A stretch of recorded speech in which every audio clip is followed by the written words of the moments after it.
I just want to thank you for approving it, and we're going to do a lot of great work for the community, and we're just looking forward to getting started, getting the building up, and then providing jobs for the people in the community, and also rendering services that are desperately needed. Thank you.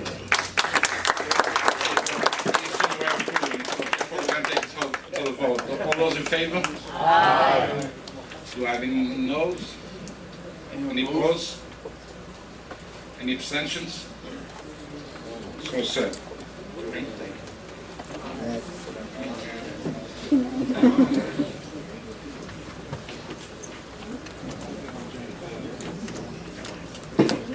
I have another floor resolution.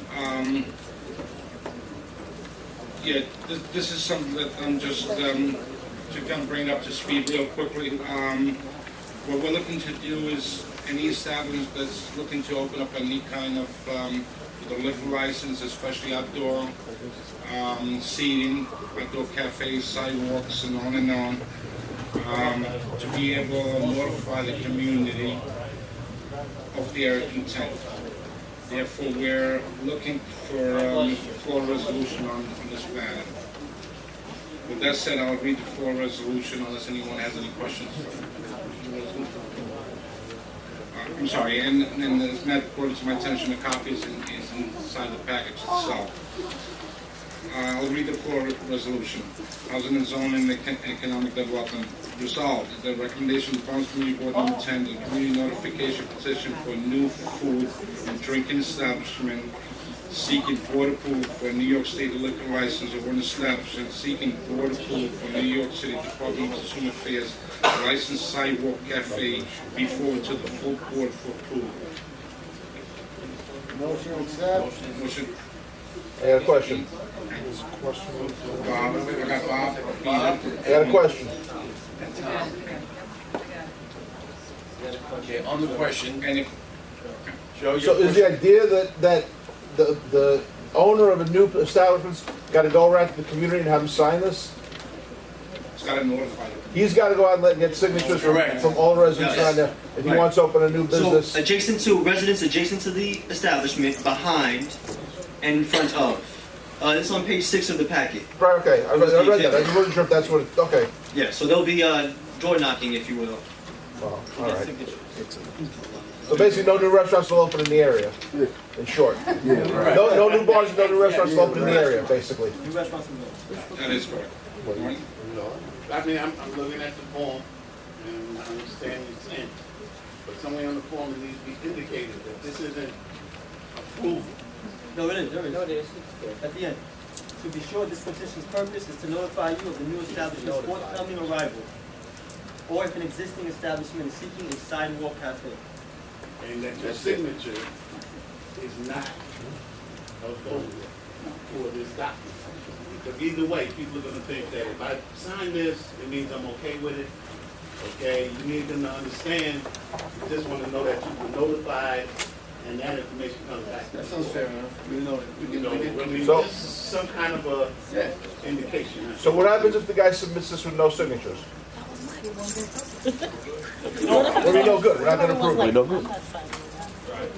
Are they signing just to say that I'm now notified of Right, their? they're aware. They're not signing it for their approval. They're aware. That's They're what, aware. that's what Martin wants So us to essentially, add. the people should sign it to say, I recognize you're telling me that you're trying to have it accepted, Correct. whether I agree with it or not. Yeah, but if he comes back and says nobody wants to sign it, what happens?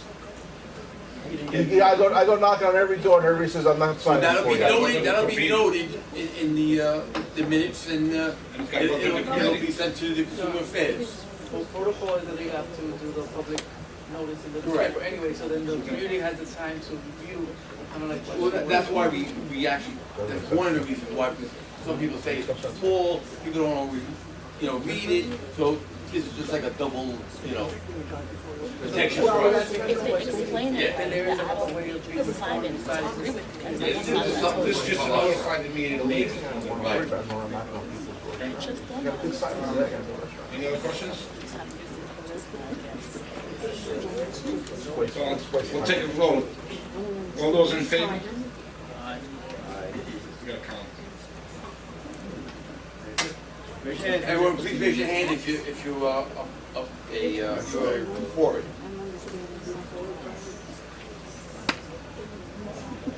Tommy, photo.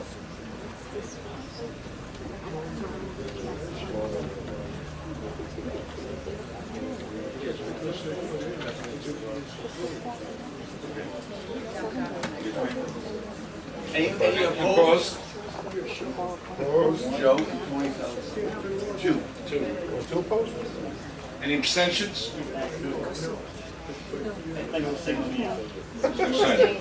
Peter, Kevin?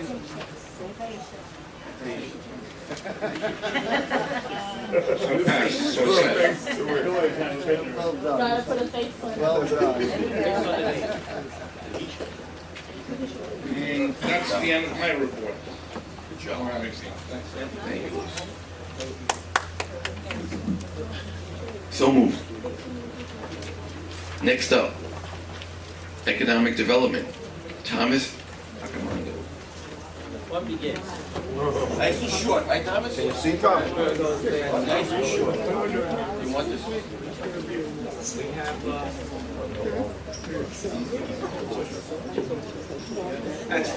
We have a couple of speakers that want to speak for their establishments.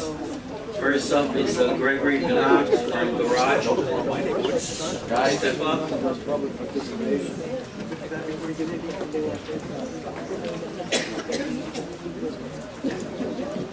Hi everyone, my name is Gregory. I'm from the Garage. Basically, we've been here for 6 years, and we've always done everything by the book, by the law. And relax. 45th Pre-State, they can tell you we don't break the law. Close at the appropriate time, no underage. Everything I can think of as far as what the state liquor authority allow you to do. We do everything by the book. And also, we also installed, we have 16 cameras originally, and we installed another 16, so now we have a total of 32 cameras. Which is fine. Outside as well, yes. As far as security-wise, we have a log here to show you that every night, every single one of my security guard, they sign in. This is the head of security. His name is Ryan. Signing every single night, which is what we always do. And we have metal detectors, ID scanner, which if a person doesn't have ID, they can't enter. There's no if, ands, or but. Just trying to think of a lot of things that we do to actually improve and make things better and safer for everyone. You guys have any questions? Alright, this is an establishment that it's really not, it's out of the way, it's not around residents, it's towards back of Gulf City.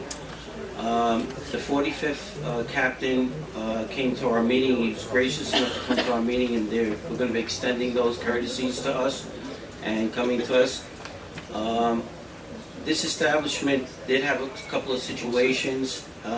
You also are putting in scanners for that when you have disrupted people, that you're not going to allow them to come back in. And you didn't have that before, and you are implementing that. Correct. You didn't have that part. Yes, correct. With ID scanner, what we do if we see that you're a problem in the past, we go to the scanner and put an automatic block on your name. So as soon as your ID is scanned. And that's what you updated. You didn't Yes. have that before. No. And the 45th captain did say that he's very cooperative in working with the 45th. And that's basically, he said he was very cooperative, and I think you added everything, the extra cameras. Correct. And the security thing that you forgot to mention. So I guess that's about it. Is there any questions from the board members? Lou first?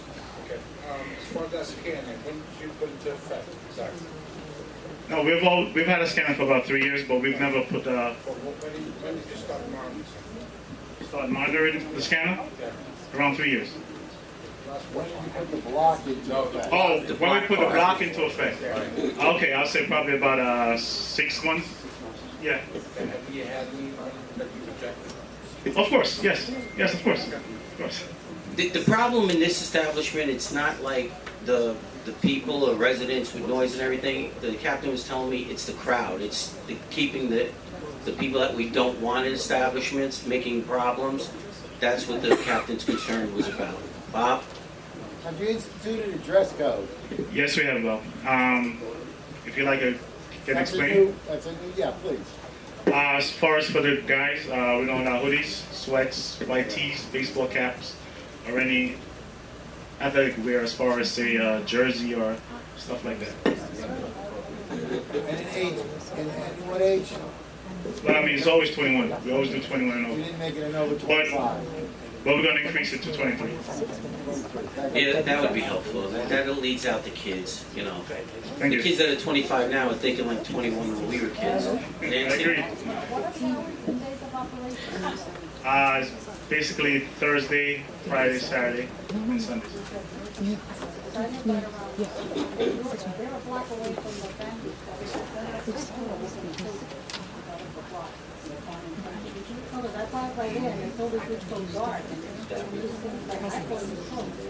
Yeah.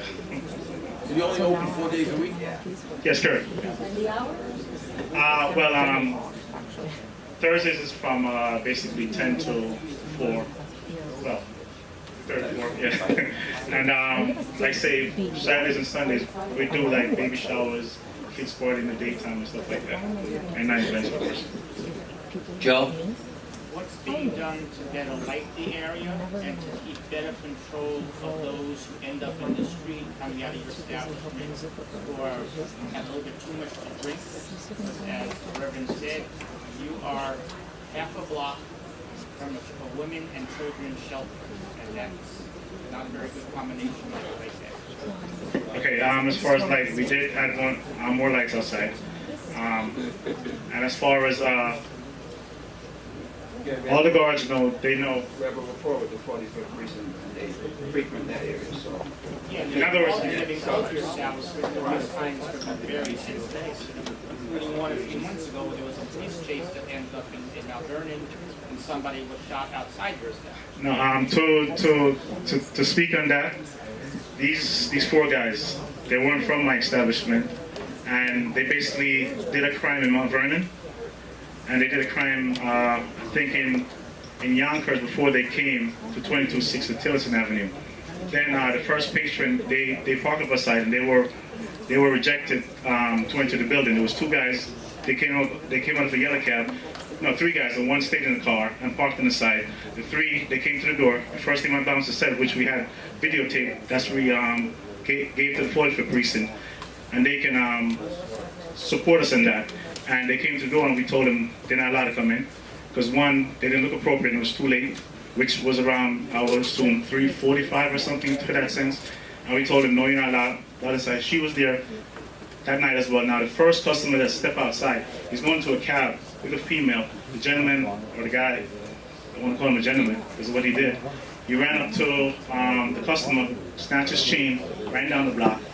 The cab driver then gave chase, and he shot the cab driver. Then they went to New Rochelle and committed another robbery shooting. So they basically did 4 robberies in one night. So they weren't customers of ours, they were just looking for people to rob, which there's nothing we can do to stop that. But we had the videotape and we gave it to the 45th precinct.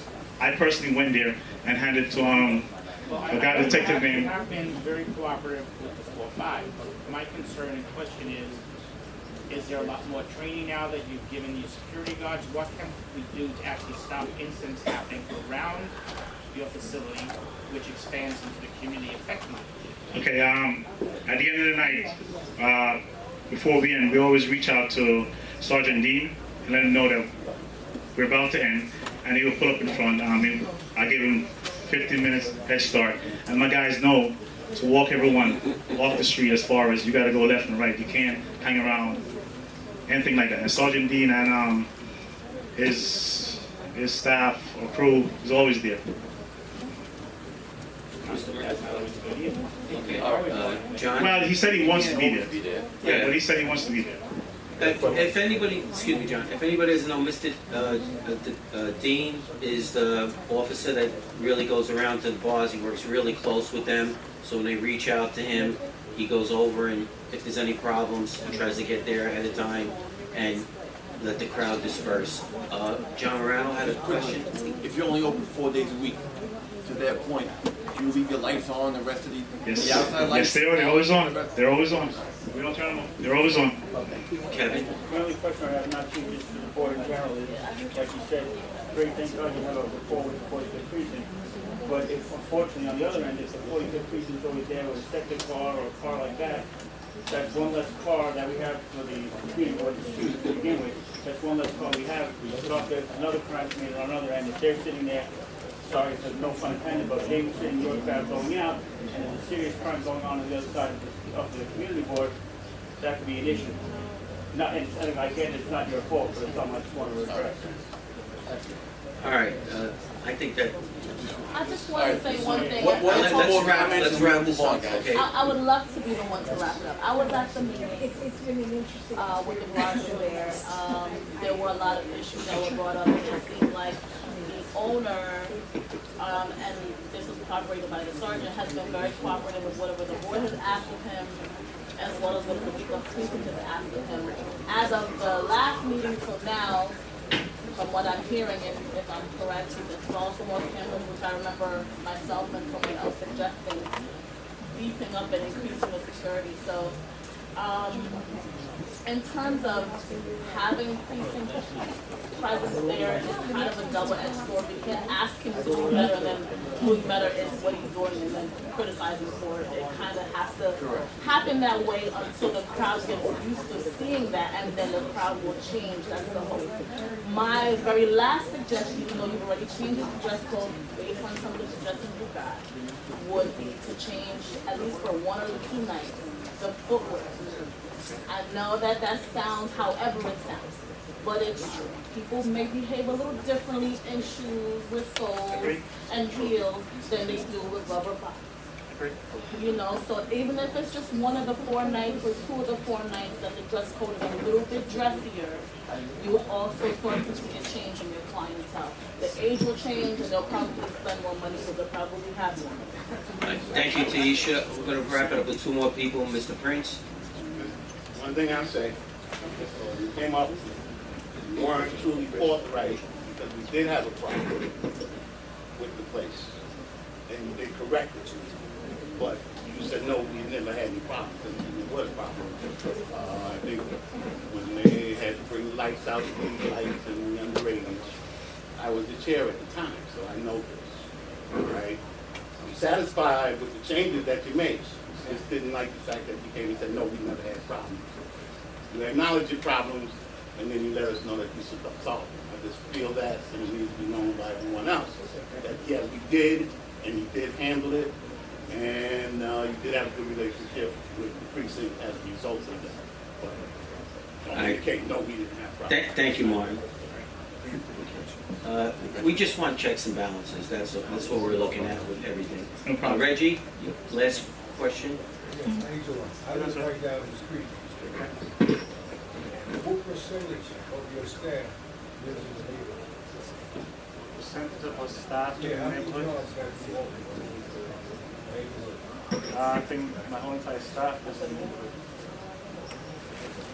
You mean bartenders? Bartenders, security, cleaning staff, yeah. They're all local. Yeah, they're all local. And so you're supplying jobs to the neighborhood. That's good. Okay, we're going to move on. Thank you very much. Thank you. Thank you. Thank you. Read all these.